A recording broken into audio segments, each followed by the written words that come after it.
No sé cuánto tiempo me van a tener aquí en la cárcel. Y no sé quiénes van a venir a recogerme del Perú. Pero lo único que pido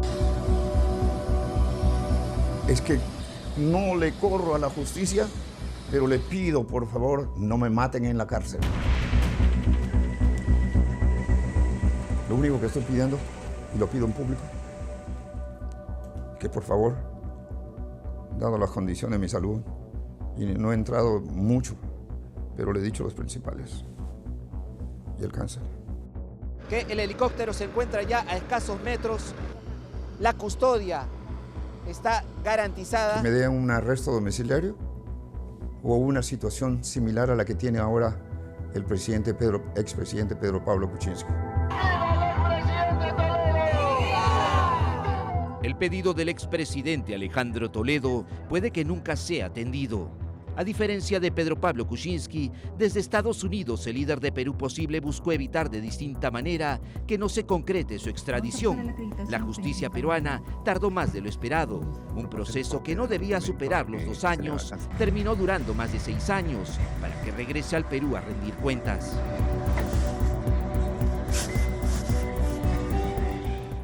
Y yo no me voy a escapar nunca, porque si lo haría, estoy admitiendo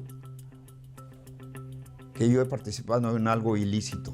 A mí no me han probado nada y ya me quieren meter a la cárcel. Por eso le dije que estoy absolutamente en desacuerdo con este concepto de prisión preventiva y también con el concepto de colaboración eficaz. Es decirte gracias por habernos acompañado en esta lucha por recuperar la libertad, la democracia. El rostro desencajado de este exmandatario, que asegura tener problemas oncológicos y cardíacos que lo obligan a tomar hasta 14 pastillas al día, no evitó que el mismo día de su llegada al Perú sea puesto a disposición del Poder Judicial y el INPE. El helicóptero de la Policía Nacional que traslada al expresidente Alejandro Toledo pasa sobre nosotros, exactamente sobre la ubicación donde se encuentran las cámaras de TV Perú. En estos momentos ya se encuentra sobre el territorio de la sede de la DIROES en el penal de Barbadillo, en el distrito de Ate. En este establecimiento penitenciario entonces se espera que el presidente Alejandro Toledo, el expresidente de la República, cumpla esta prisión preventiva dictada por 18 meses, recordemos, referido al caso Lavallato, que vincula el haber recibido presuntamente más de 30 millones de dólares de la empresa Odebrecht para favorecer de cierta manera a esta constructora en el desarrollo de este proyecto tan importante que fue la vía interoceánica.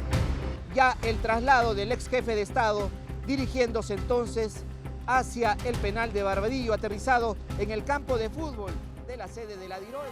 Este pequeño establecimiento penitenciario alberga por primera vez a 3 expresidentes de la República: Toledo Manrique, Alberto Fujimori y Pedro Castillo. Lo que ocurre en el Perú es inédito, y es que el expresidente Ollanta Humala Tazo también estuvo preso en este lugar. Pedro Pablo Kuczynski actualmente cumple un arresto domiciliario y otro exgobernante como Martín Vizcarra aún debe rendir cuentas a la justicia. Las percepciones que se tienen sobre Perú fuera, ¿no? De que Perú como sistema político es un sistema político muy frágil, es un sistema político sumergido en la corrupción. En los próximos minutos, sepa si esta crisis política, reflejada en la complicada situación de nuestros exgobernantes, representa un impacto negativo en nuestra sociedad y la economía. A veces se dice que es que no sabemos elegir, pero el problema en verdad es más profundo, es la capacidad de elección. ¿Cuántos peruanos vamos a la cola para votar y tenemos que elegir entre el mal menor, entre tirarnos al abismo o aventarnos a la vía del tren? Especiales TV Perú les brinda un análisis psicológico y sociológico del sentir de los peruanos. O sea, pesa mucho que tus expresidentes terminen en la cárcel, por supuesto. Para él, la peruana común, la política es algo negativo, sucio. Entonces, significa un espacio donde en el mejor de los casos se pueden hacer obras, se puede hacer una buena política, buenas políticas sociales, económicas, pero siempre va a haber corrupción, siempre va a haber algo negro, oscuro, algo que va a merecer seguramente la cárcel posteriormente. Pero no solo eso, expondremos posibles soluciones y acciones para que esta crisis política no siga amenazando el crecimiento económico que necesita el Perú para reducir la desigualdad.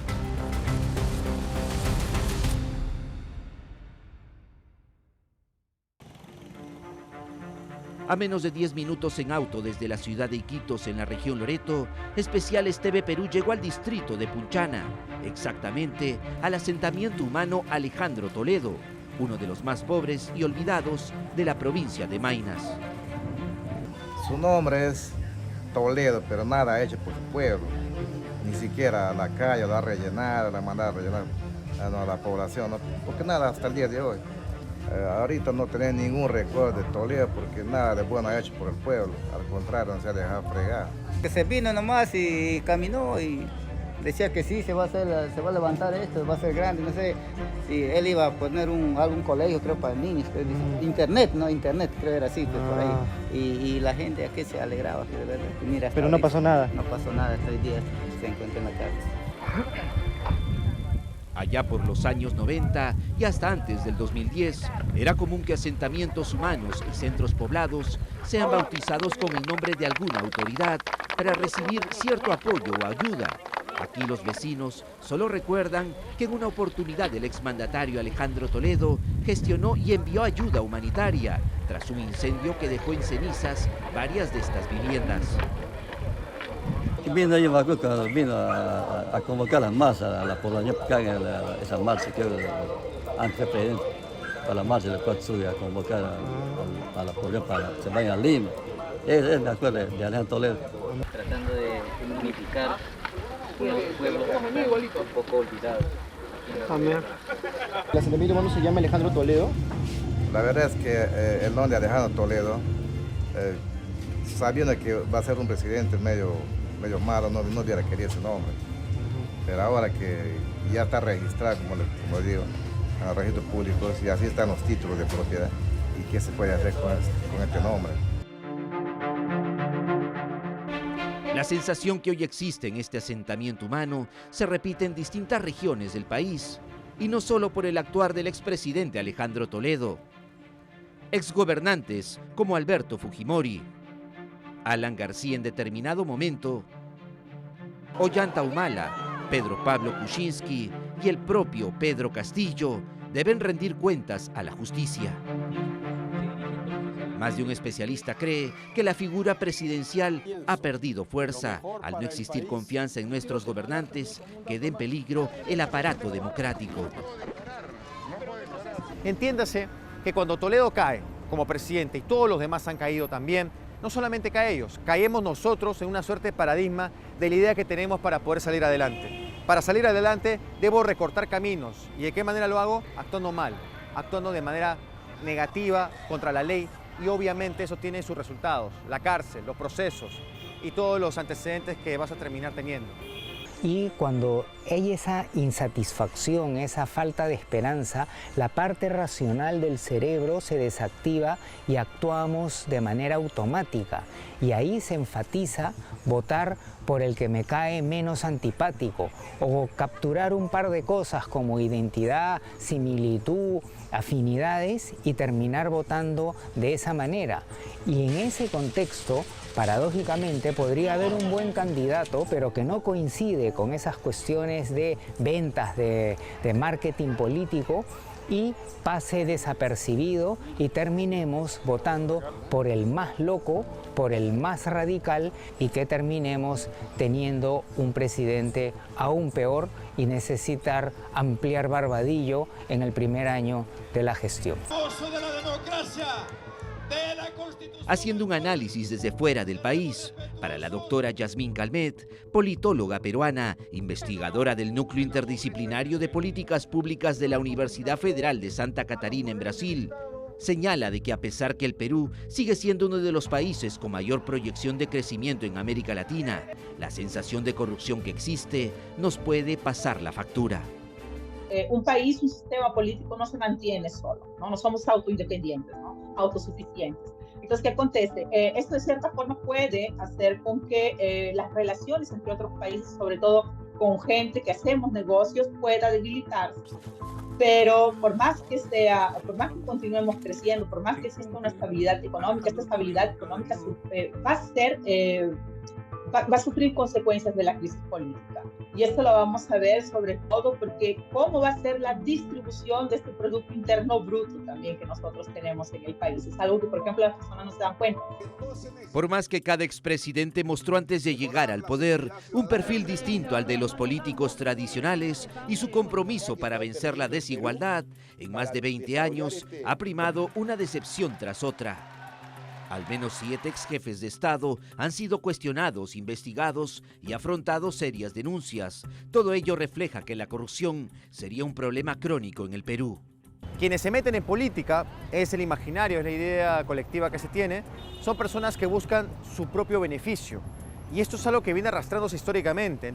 Entiéndase que cuando Toledo cae como presidente y todos los demás han caído también, no solamente cae ellos, caemos nosotros en una suerte de paradigma de la idea que tenemos para poder salir adelante. Para salir adelante debo recortar caminos. ¿Y de qué manera lo hago? Actuando mal, actuando de manera negativa contra la ley, y obviamente eso tiene sus resultados, la cárcel, los procesos y todos los antecedentes que vas a terminar teniendo. Para el sociólogo Jerjes Loaiza, parte de esa crisis que viene golpeando a nuestra clase política se debe de gran manera al debilitamiento de los partidos políticos, donde cada vez hay menos participación de jóvenes líderes, buenos cuadros, con vocación de servicio e ideas innovadoras. Todo ello estaría impidiendo que tengamos candidatos probos y honestos. Las problemáticas al interior de los partidos políticos, las representaciones y los intereses privados, entre otros argumentos, terminan siendo una suerte de madeja muy complicada que puede comprometer tremendamente no solo a presidentes, sino también a ministros, congresistas y demás autoridades como alcaldes. Y voy armando un sistema de tal manera que espante a la gente honesta y competente, porque va a ser una interferencia contra mis intereses. Entonces, puede haber gente de las características de PPK, de Fujimori, de Toledo y Castillo, honestas y las hay, pero dentro de esos grupos surge lo peor, lo más interesado, y terminamos viendo cómo después Barbadillo va a tener que hacer una cárcel del tamaño de Bukele con todos los que van a tener que entrar por ahí. Alimenta esta sensación de corrupción y nos coloca como uno de los países más corruptos en Sudamérica, por no decir en Latinoamérica, porque no solamente de una sensación de corrupción, sino una sensación de inestabilidad política con respecto al ámbito de la representación política, ¿no? Entonces esto también es muy peligroso. Para el psicólogo social Jorge Yamamoto, parte del problema se debe a que hemos aprendido a convivir con la corrupción.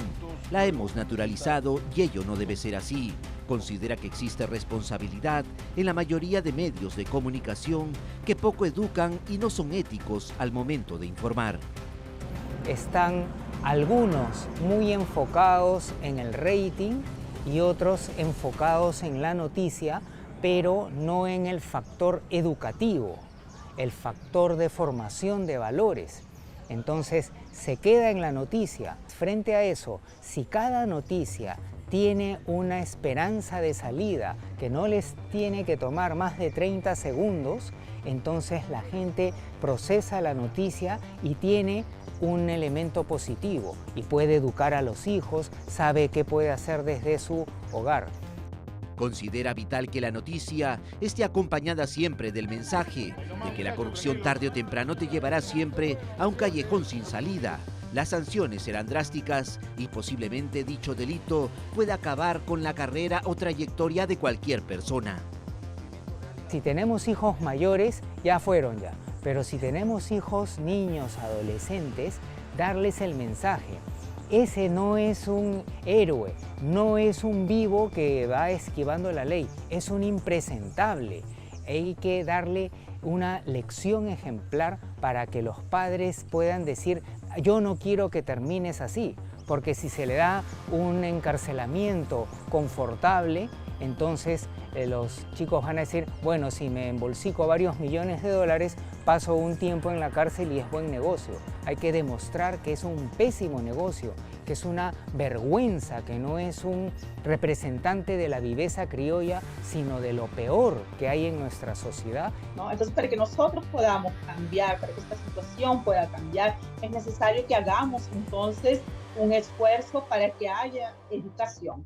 La educación es la base de todo. Los ciudadanos, no solamente de enseñarles a sumar, y a leer bien, y a entender lo que están leyendo, que hagan un buen análisis sobre lo que están leyendo, sino también sobre qué significa el ser ciudadano y que existen entonces cuestiones de ética, responsabilidad y de respeto que tienen que ser manejados durante nuestro cotidiano, durante nuestro día a día. Efectivamente, los especialistas consultados coinciden en que el camino correcto, el más largo pero seguro, es la educación. Ya es momento de quienes se desenvuelven en política o quienes aspiran a ingresar a este campo, entiendan de una vez por todas que el objetivo principal es servir a un país y a sus ciudadanos. De ninguna manera responde a intereses personales o a los de esos grupos de poder que suelen financiar las distintas campañas electorales. Tener siempre en claro que educando correctamente a nuestros futuros ciudadanos, podremos tener buenos políticos.